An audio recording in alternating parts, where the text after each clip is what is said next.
Hello বন্ধুরা, welcome back to our channel. আমি পায়েল। আর আজ তোমাদের নিয়ে যেতে চলেছি এমন এক কলকাতায়, যে কলকাতাকে সবাই চেনে না।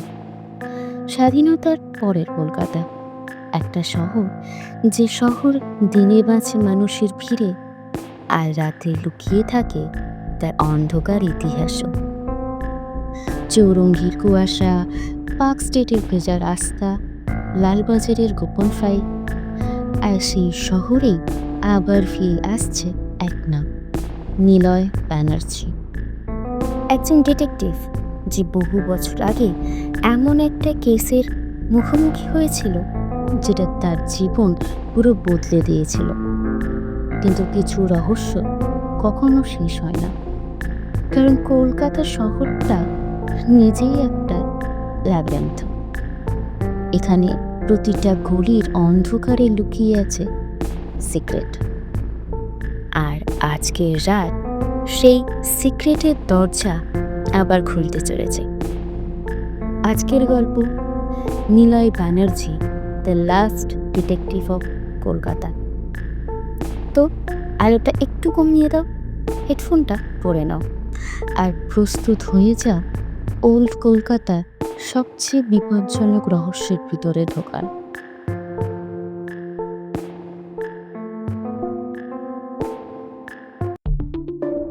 গল্পের নাম the last detective of Kolkata, Niloy Banerjee.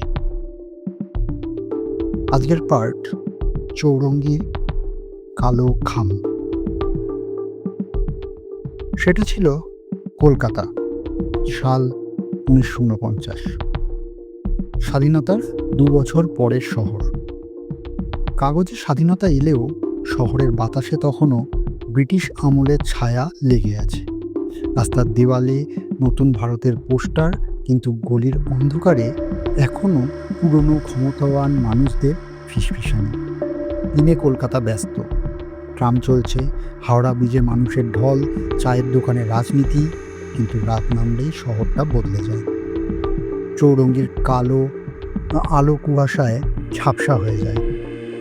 Park স্ট্রিটের ভেজা রাস্তা সিগারেটের ধোঁয়ায় ঢাকা পড়ে, আর লালবাজারের আশেপাশে এমন কিছু মানুষ ঘুরে বেড়ায় যাদের নাম কোনো সরকারি ফাইলে নেই। সেই রাতেও প্রচণ্ড বৃষ্টি হচ্ছিল। আকাশে একের পর এক বজ্রপাত। ধর্মতলার ফাঁকা রাস্তা প্রায় ফাঁকাই। দূরে একটা ট্রামের ঘণ্টা বাজল। ট্রামটা ধীরে ধীরে কুয়াশার মধ্যে মিলিয়ে গেল।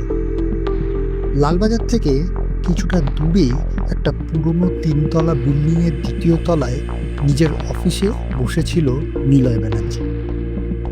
দরজার বাইরে ছোট্ট একটা বোর্ড ঝুলছে, নিলয় ব্যানার্জি, প্রাইভেট ইনভেস্টিগেটর। অফিসটা ছোট, পুরনো কাঠের আলমারি, ধুলো জমা কেস ফাইল, দেওয়ালে কলকাতার ম্যাপ, এক কোণে টেবিল ফ্যান ঘুরছে ধীরে ধীরে। টেবিলের উপর অর্ধেক জ্বলা সিগারেট থেকে ধোঁয়া উঠছে, আর টেবিলের পাশেই রাখা একটা কালো রিভলভার। নিলয়ের চোখ দুটো শান্ত, কিন্তু সেই শান্তির ভেতরে চাপা ক্লান্তি ছিল। মনে হচ্ছিল মানুষটা অনেক কিছু দেখেছে, অনেক বেশি। একসময় সে কলকাতা পুলিশের ডিটেকটিভ ব্রাঞ্চের সেরা অফিসার ছিল। খুব কম বয়সে নাম করেছিল। লোকেরা বলতো নিলয় ব্যানার্জি ইম্পসিবল কেসও সলভ করতে পারে। কিন্তু 3 বছর আগে হঠাৎ সে চাকরি ছেড়ে দেয়। অফিসিয়াল রিজন কখনো কেউ জানতে পারেনি। কেউ বলতো পলিটিক্যাল প্রেশার, কেউ বলতো সে করাপশন এক্সপোজ করতে গিয়েছিল, আবার কেউ বলতো একটা কেস তাকে ভেতর থেকে বদলে দিয়েছিল। রাত তখন 1টা পেরিয়েছে। বাইরে বৃষ্টির শব্দ আরও বেড়েছে। নিলয় একটা ফাইল বন্ধ করতে যাচ্ছে, ঠিক তখনই ঠক ঠক দরজায় শব্দ হলো। সে মাথা তুলল। এই সময় সাধারণত কেউ আসে না, আর যারা আসে তারা সাধারণ মানুষ না। নিলয় ধীরে ধীরে বলল, ভেতরে আসুন। দরজাটা আস্তে খুলল। একজন মহিলা ভেতরে ঢুকলেন। কালো শাড়ি, ভেজা চুল, চোখের নিচে কালো দাগ, মুখে আতঙ্ক। মনে হচ্ছিল কয়েকদিন ধরে ঘুমাননি। তার হাতে শক্ত করে ধরা ছিল একটা কালো খাম। মহিলা চুপচাপ এসে বসে পড়লেন। ঘরের ভেতরে কয়েক সেকেন্ড শুধু বৃষ্টির শব্দ শোনা যাচ্ছিল। নিলয় সিগারেটটা অ্যাস্টেতে চেপে নিভিয়ে বলল, কে আপনি?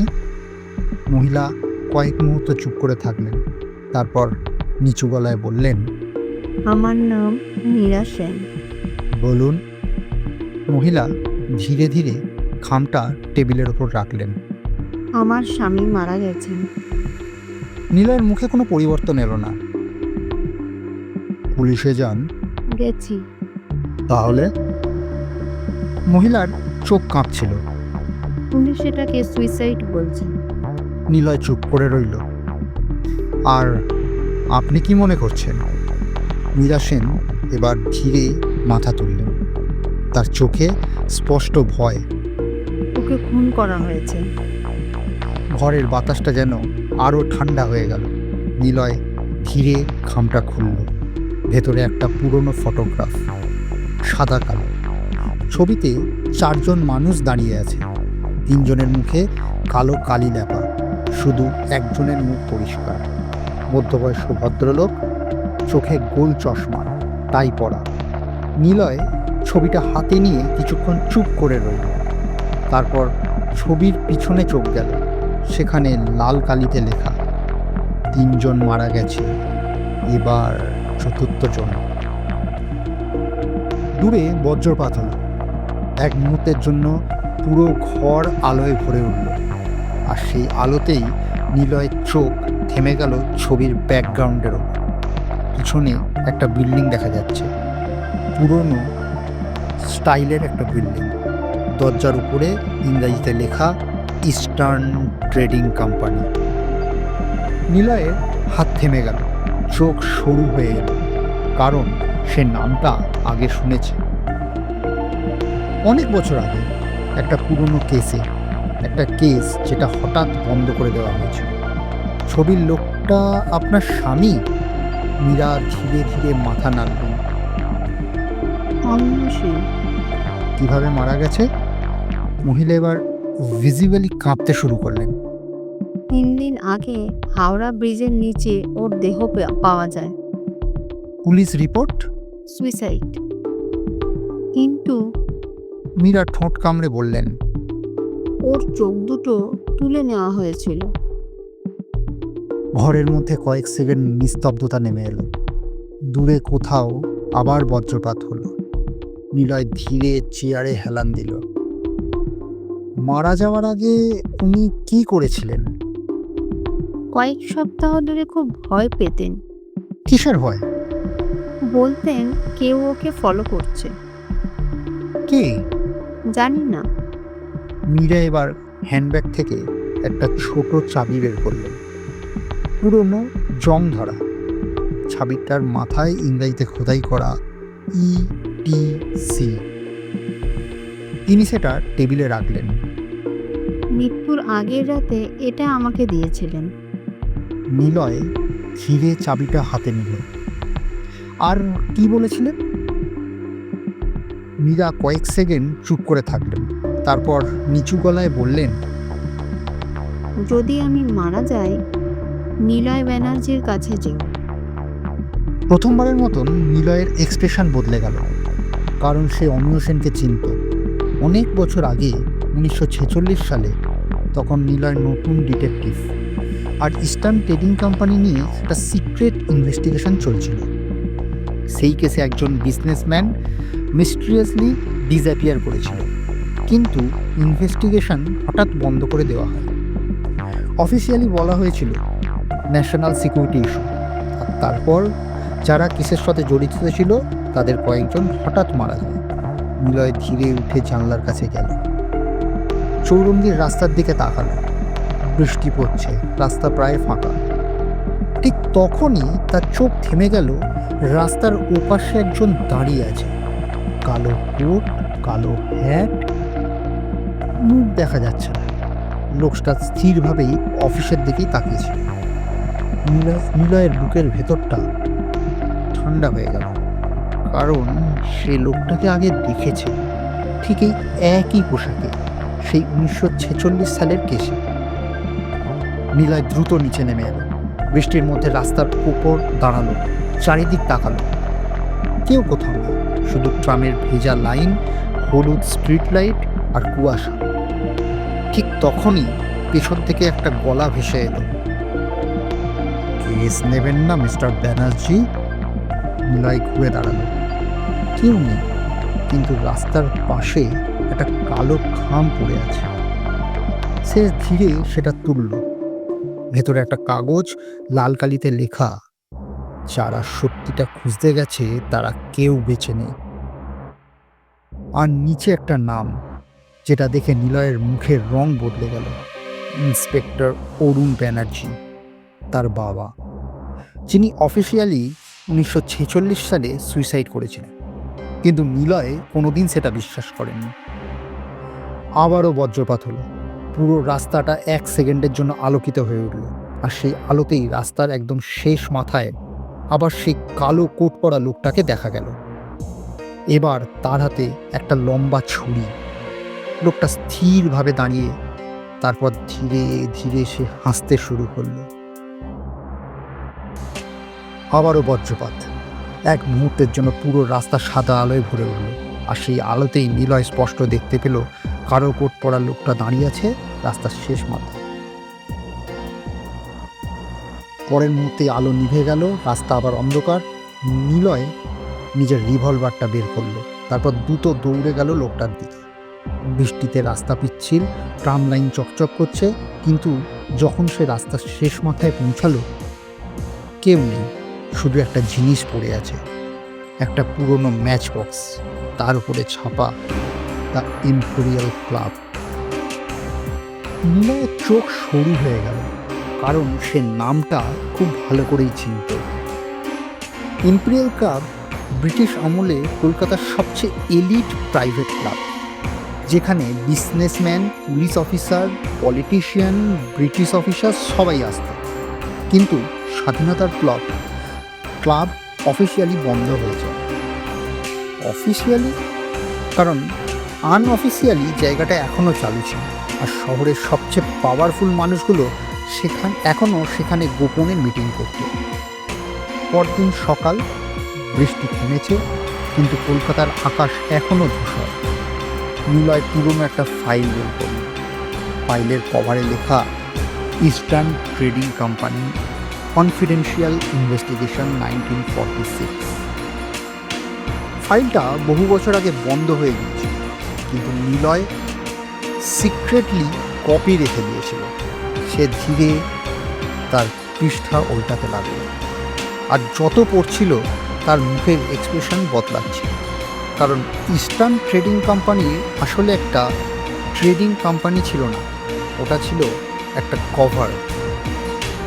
British intelligence, black market businessman আর কয়েকজন করাপ্টেড অফিসার মিলে একটা সিক্রেট নেটওয়ার্ক চালাতো। দেশভাগের সময় রিফিউজি রিলিফের নামে কোটি কোটি টাকা আর অস্ত্র পাচার করা হয়েছিল। আর যারা সত্যিটা জেনে গিয়েছিল তারা একে একে ডিসঅ্যাপিয়ার হয়ে যায়। ঠিক তখনই নিলয়ের অ্যাসিস্ট্যান্ট অশোক অফিসে ঢুকলো। অশোক বয়সে ছোট, চশমা পরা, স্মার্ট ছেলে, আগে নিউজ পেপার রিপোর্টার ছিল। স্যার, কি হয়েছে? আপনি যেই নামটা বলেছিলেন, অমিয় সেন? হ্যাঁ। অশোক ভিজিবলি নার্ভাস হয়ে গেল। কাল রাতে ওনার বাড়িতে আগুন লেগেছে। নিলয়ের চোখ থেমে গেল। কি? পুরো বাড়িটা পুড়ে গেছে? মীরা সেন? অশোক কয়েক সেকেন্ড চুপ করে থাকলো, তারপর ধীরে বলল, ওনাকেও পাওয়া যাচ্ছে না। নিলয়ের মাথার ভেতরের ওয়ার্নিং বেল বেজে উঠল। কেউ এভিডেন্স মুছে দিচ্ছে, আর খুব দ্রুত। সেই রাতেই নিলয় বেরোলো ইম্পেরিয়াল ক্লাবের দিকে। পার্ক স্ট্রিটের শেষ দিকে পুরনো কলোনিয়াল বিল্ডিংটা দাঁড়িয়েছিল। বাইরে থেকে পরিত্যক্ত, জানলা ভাঙা, দেওয়ালে শ্যাওলা, কিন্তু ভেতর থেকে হালকা আলো বেরোচ্ছিল। মানে জায়গাটা এখনো অ্যাক্টিভ। নিলয় পিছনের দরজা দিয়ে ভেতরে ঢুকলো। ভেতরে সিগারেট আর অ্যালকোহলের গন্ধ, দূরে পিয়ানো বাজছে, ওপরে কোথাও লোকজন কথা বলছে। সে ধীরে স্টেয়ারকেস দিয়ে ওপরে উঠতে লাগলো। আর ঠিক তখনই একটা গলা শোনা গেল। আমি জানতাম তুমি ফিরবে নিলয়। নিলয় থেমে গেল, ধীরে ঘুরে দাঁড়ালো। তারপর তার বুকের ভেতরটা ঠান্ডা হয়ে গেল, কারণ সামনে দাঁড়িয়ে ছিল মিস্টার দেবব্রত মুখার্জি, লালবাজারের ডেপুটি কমিশনার। নিলয়ের পুরনো মেন্টর, যে মানুষটাকে সে নিজের বাবার মতন বিশ্বাস করছে। দেবব্রত ধীরে সিগারেট ধরালো। তুমি এখনো খুবই কিউরিয়াস? নিলয়ের গলা ঠান্ডা। আপনি ইনভলভ ছিলেন? দেবব্রত হাসল। ছিলাম না, এখনো আছি। ঘরের ভেতরে আলোটা হালকা দুলছিল, বাইরে বজ্রপাত। দেবব্রত ধীরে হুইস্কির গ্লাসটা খুলল। দেশ স্বাধীন হয়েছে নিলয়, কিন্তু পাওয়ার বদলায়নি, শুধু মালিক বদলেছে। অমর সিংকে কে মেরেছে? সে ভুল জায়গায় খোঁজ করছিল। আমার বাবাকে? এবার কয়েক সেকেন্ড চুপ।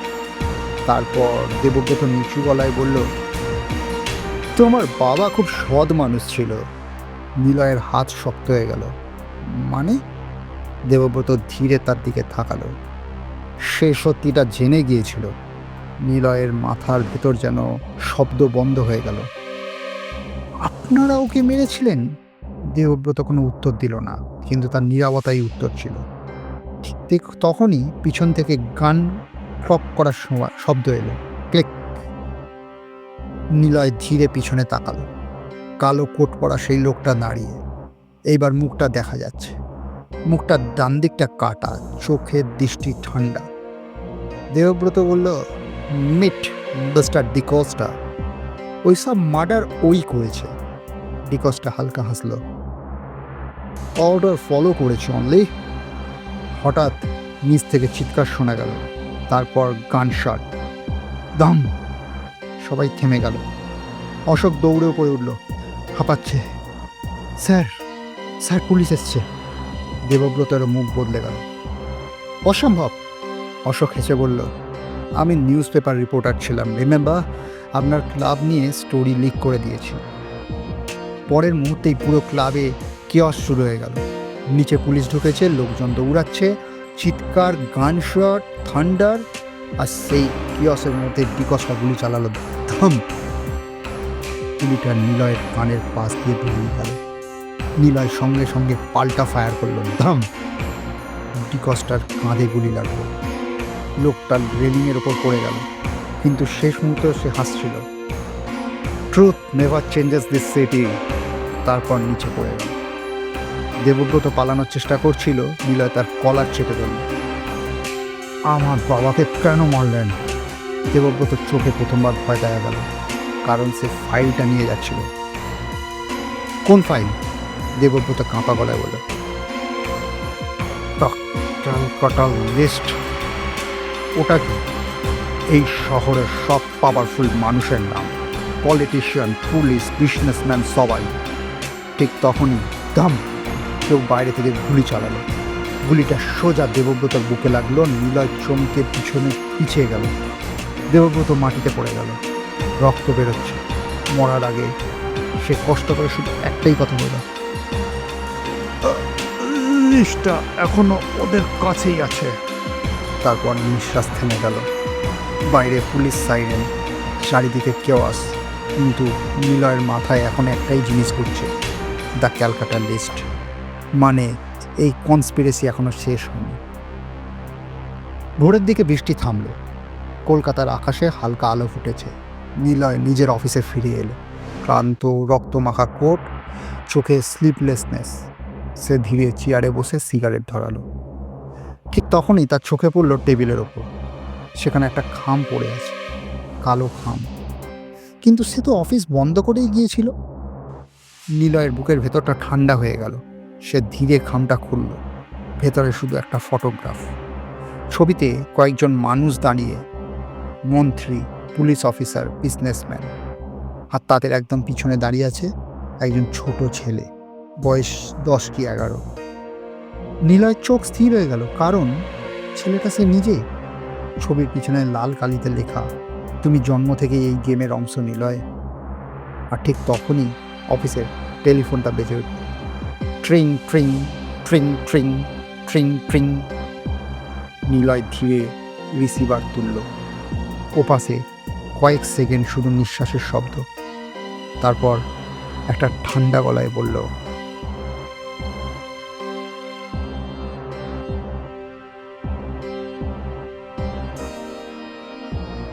তো বন্ধুরা, কলকাতার এই রহস্য হয়তো আজ এখানে শেষ, কিন্তু কিছু কেস কোনো দিন সত্যিই বন্ধ হয় না।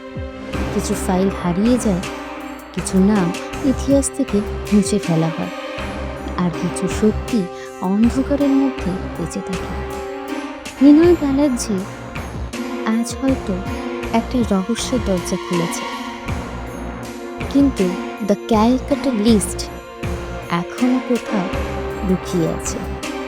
আর হয়তো এই মুহূর্তে কলকাতার কোনো পুরনো অন্ধকার ঘরে বসে কেউ নতুন একটা নাম কেটে দিচ্ছে সেই লিস্ট থেকে। আমি পায়েল আজকের মতো বিদায় নিচ্ছি। গল্পটা ভালো লাগলে অবশ্যই লাইক করবে, কমেন্ট করে জানাবে তোমাদের থিওরি কী, শেয়ার করবে তোমাদের বন্ধুদের সঙ্গে। আর এই রকম সিনেম্যাটিক ডিটেকটিভ মিস্ট্রি থ্রিলার শুনতে চাইলে চ্যানেলটা সাবস্ক্রাইব করে বেল আইকনটা প্রেস করে রেখো।